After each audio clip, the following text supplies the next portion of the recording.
وحید الزما اپنی کتاب ہدیۃ المہدی میں لکھتے ہیں کہ یزید نے کہا تھا، توجہ کریں یزید کے بارے میں علماء اہل حدیث کا نظریہ جو ان کے پرانے ہیں، ابھی ان کا کیا حال ہے مجھے نہیں پتا، لیکن ان کے جو پرانے بڑے علماء ہیں ان میں سے ایک وحید الزما، انہوں نے کہا کہ یزید نے ایک شعر کہا تھا کہ بنو ہاشم پر کوئی وحی کا نزول نہیں ہوا، بنو ہاشم پر کوئی وحی نازل نہیں ہوئی، بلکہ حکومت کو حاصل کرنے کے لیے ان لوگوں نے نبوت کا ڈھونگ رچایا۔ یعنی اس نے رسول اللہ کا نام ڈائریکٹ نہیں لیا، اس نے میرے آقا کا نام ڈائریکٹ نہیں لیا، بلکہ بنو ہاشم کہہ کر، اس لیے کہ وحی تو حضور ہی پر آتی تھی، بنو ہاشم میں اور کون دعوے دار تھا وحی کا، وحی تو حضور ہی پر آتی تھی، تو گویا اس نے ڈائریکٹ حضور کو نشانہ بنایا۔ اللہ اکبر، یہ اشعار اس نے کب کہے؟ شہادت حسین کے بعد کہے، لیکن اللہ اکبر، میرے امام نے اس کے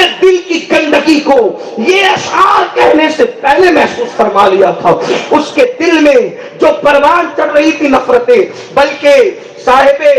روح المعانی علامہ سید محمود آلوسی تو فرماتے ہیں، کئی اس کے اشعار لکھتے ہیں، وہ کہتا ہے، وہ بدبخت کہتا ہے، وہ پلیت کہتا ہے کہ معاذ اللہ ثم معاذ اللہ، کہ میں نے حسین اور اولاد حسین کو قتل کر کے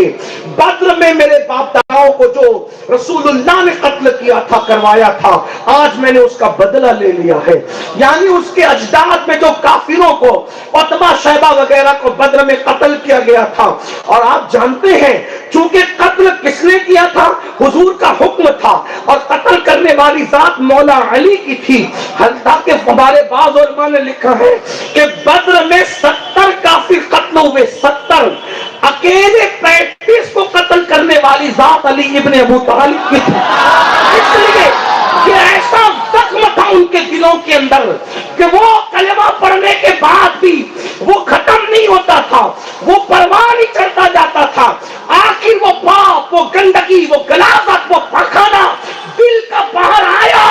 جب ان کے ہاتھ میں حکومت آئی تو اس پلید نے کہا کہ بدل کے میرے اجداد کا بدلہ آج میں نے آل محمد کو قتل کر کے لے لیا ہے۔ اور قاضی ثناء اللہ پانی پتی تو یہاں تک لکھتے ہیں کہ اس بدبخت نے یہ کہا، میں کتاب کا ایک ایک حوالہ پڑھ رہا ہوں تاکہ ہم پر کوئی جانبداری کا الزام نہ لگے کہ یہ لوگ اہل بیت میں غلو کرتے ہیں اور زبردستی یزید کی بیجا مخالفت کرتے ہیں۔ یزید کی بیجا مخالفت نہیں، ایک ایک ہم